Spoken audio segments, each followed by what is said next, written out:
Good afternoon. Welcome to the International Great Black Read Aloud Day 2022. My name is LD Robinson, and I am the founder of what we call TIGBRAD, um, short for the International Great Black Read Aloud Day. And today is day 10. It is Children's Lit Day, and we are honored to have with us Mr. Maurice Todd, who is the author of the Snotty Nosed Kids series. Welcome, Maurice. How you doing? I am well.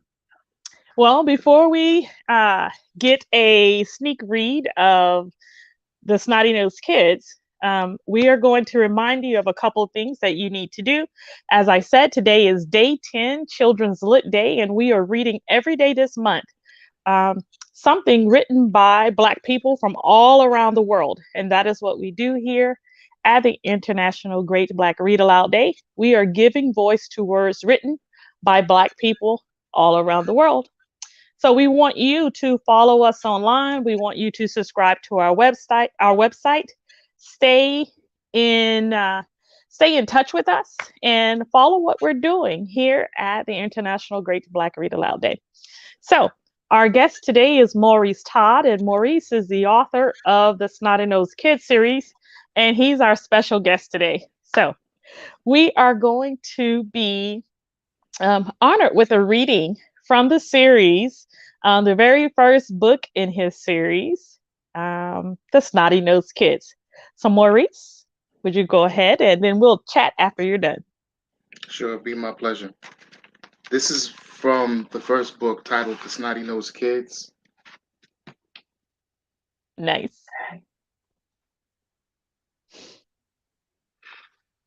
So it begins.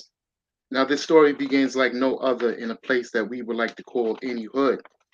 But it's so hard to tell a tale in these days and times when you must first start with kids that are good. Yet, there are three which we really should speak about, all of African American descent. Well behaved if you ask my opinion, but you'll have those who say that they should have been content. But this life is so more demanding than eating cookies and candy, picking up balls and jacks. Not when there's the sadness over the loss of your parents having just passed away, knowing they ain't coming back. Their car having been struck by another car where a drunk driver had fell asleep at the wheel, and in a split second, they had lost both loved ones, so it's really no small wonder that they should feel like the sky had fallen down upon them, or like a huge hole had been dug through their hearts. And for kids that have to deal with this stuff, it's got to feel like the world had been torn all apart. Now, the oldest one, a girl named Carly, was truly blessed, her ebony skin all aglow. Two long pigtails braided down her back made her beautiful from her head to her toe. And at 13, she guarded her over her brothers, somewhat like a hawk. One would say that it had always been that way ever since the day the three of them could walk. O, which was short for Owen, fancied himself man around the house. But he spent most of his spare time picking fights, knowing full well that he couldn't whoop a mouse. He too was brown skin complexion, honestly speaking, a handsome little lad. And with all that thick curly hair of his, he was the spitting image of his dad.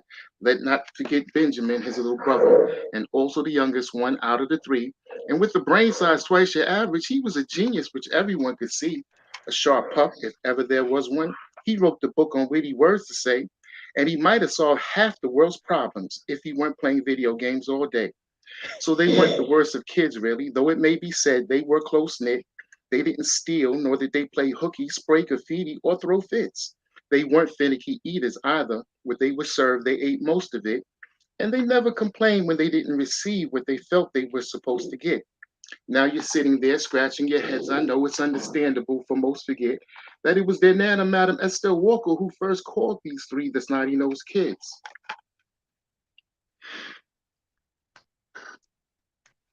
And so this Madam Estelle Walker, she was the glue which held this clan, so proud of the fact that her roots trace back to the shores of the motherland. Her family tree branched out from Africa, which she protected without fail, and she came from a line of storytellers who were known to produce tall tales. Her wisdom was the stuff of legend, but her heart was as pure as snow, and over time you may learn that her only concern was for Carly, Benjamin, and O. Sad to say, there's a side to this story with an entirely different set of rules. For when they went to school, they left the safety of home, and we know how the world can be cruel. I always caution when speaking about little ones, for there are a few which the eyes have seen, who start out the nastiest of buggers, but then who grow up to be just as mean. Think about it. It's so sad, really, the love and kindness some of us lose. Every heart has a spark, if it ever grows dark, plays a part in the path that we choose. Good news for the Walker children that such behavior wasn't one of their traits. But few would have knew of the names of the two other kids who were also classmates. I'll stop right there. Fantastic. Thank you. Fantastic. Um, when I read Snotty Nosed Kids, I was reminded, and I think my sisters and brothers would probably say that I am a Carly. Are you really? um, who watches over them a bit like a hawk. One of my younger brothers calls me his sister mama. Okay. You were the oldest sibling? I am the oldest. Okay. I am the oldest. So you could relate. I can relate. Okay. Um, so tell us what inspired the series Snotty Nosed Kids. I have to tell you, when I met you at Fresh Book Festival, I was intrigued by the title of the series, Snotty Nosed Kids. What inspired the series? Well, growing up and your parents telling you, you're snotty nosed kids because you're always misbehaving. You're always running around and doing things that kids do. But that's just something that's cultural. And Hmm. there's other names that we use, but in my particular household, it was snotty nosed kid. Well, I think that is a lot more gracious than what I've heard others say. Yeah, without having to go into depth, no doubt. Yes. And, my parents didn't say certain things to us, but I certainly heard things from neighbors that, in the way they referred to their children. And You so, already know. I know, in any hood, In any hood, USA. That's right. There you go. in any hood, USA. So how is writing children's books as an adult? Like, how do you have to put your mindset in and start thinking like make that switch? Because as an author, I certainly know that I get into my characters. Right. I become those characters. Do you do the same thing as an adult writing children's books?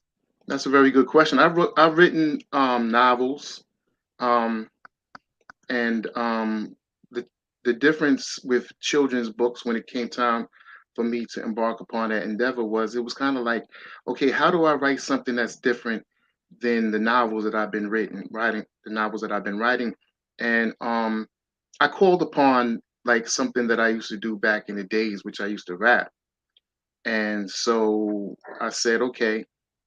Growing up, you always had the Dr. Seuss, which they're taking off the shelves. But we grew up with Dr. Seuss and Fat Albert and the Cosby Kids, and later on, the Boondocks. You know, which intrigued a Hmm. lot of people. And I said to myself, how could I put together something that I knew would, it would it would have children riveted. And I Hmm. said, well, what is the language of children nowadays? It's like, is rap. You have to be able to speak to them in a vernacular and a cadence which is going to keep them, locked into what you're saying, because otherwise you'll lose them. So that's what I called upon. I called upon my skills as a rapper back in the days, and I just started flowing. So I had other people ask me at the Fresh Book Festival. They was like, "Did you ever encounter any type of writer's block?" And I was like, "Writer's block don't really pertain to rappers because we don't really write things down. And I think when you write Hmm. things down, that slows down your thought process to a crawl, and that's what I believe creates the writer's block, because you keep fumbling and bumbling over certain things when you should just let it flow. So that's how it came. I wrote the entire manuscript because there's more than 4 books, but that's in the future for it to be published. But I wrote the entire manuscript in less than a month. Oh, wow. Yeah, Well, I'm looking forward to that. I am too. Mm. Yeah. What is your continuing inspiration for the series? I think that the inspiration is my own life story, my own body of work in regards to wanting to make a contribution, you know, to the world. My story, without going into depth, is like it's like a comeback story. You know what I mean? To be able to come back into society and not necessarily right wrongs, because I don't really think you can do that. But what you can do is you can make amends to things Hmm. that you have done in life, and to teach children, teenagers, youth, and adults as well, that you're never supposed to give up on life, because of anything that's going on in your world, or in your present day life, that as long as you have breath in your lungs, you can always get up off the ground, off the canvas, and dust yourself off, and do something beneficial with your life. So I think that's primarily the impetus, the driving force behind what I do. Teach kids don't give up. That's like the coach in me. I play sports. So, I root for the underdog. I love the underdog. I love the comeback story. And that's what this is about.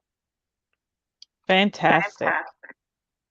It is a wonderful series, and certainly when you read it to your kids, you will, those of you who will order the Snotty Nose Kids, and I highly recommend it, you will find that, just as he said, the cadence of the writing, the rhythm of the story will keep your kids engaged, and it will be one that I believe you will read for years to come to your kids and your kids to their kids. It's a wonderful series. Mr. Todd, we are so thankful to have you with us today on the International Great Black Read Aloud Day. It is day 10, Children's Lit. And if I'm not smiling enough, I think my cheeks are hurting. I'm really excited about having you here with us today. It was a pleasure to be And here on spur of the moment. Like, you gotta be like a fireman, you gotta be ready to go down that, and get ready. Get ready. yes, and you shine like the star you are. Thank you very much. We all Y- stars. That's what I'm yes, bringing. Stars. We all stars in this universe right here. We just gotta recognize that. that We is gotta it recognize that we exactly. all stars. That is it exactly. Well, everyone, we are so happy that you are with us at the International Great Black Read Aloud Day. We want you to follow us online um, at Black Read Aloud, and we want to remind you that we are reading every day this month, and we will be reading throughout the rest of the year on various days and various holidays, because we are giving voice to words written by Black people all around the world. We want to remind you of what we have going on for the rest of this month, but particularly tomorrow. Tomorrow is day 11, and it is Forgiveness Day. And so we will be reading from Lit that is about forgiveness. And we have a wonderful selection for tomorrow. And if you have a selection, we invite you to read along with us. Tag us at TigBrad. Or if you want to come on, just let me know and we'll see what we can do. And you can read along with us. It is our pleasure to have Mr. Maurice Todd with us today. He is the author of the Snotty Nosed Kids series, and he has been our guest for day 10, Children's Lit. We will see you tomorrow at the International Great Black Read Aloud Day 2022. Have a good afternoon. Bye bye. Thank you very Bye much. bye. Thank you.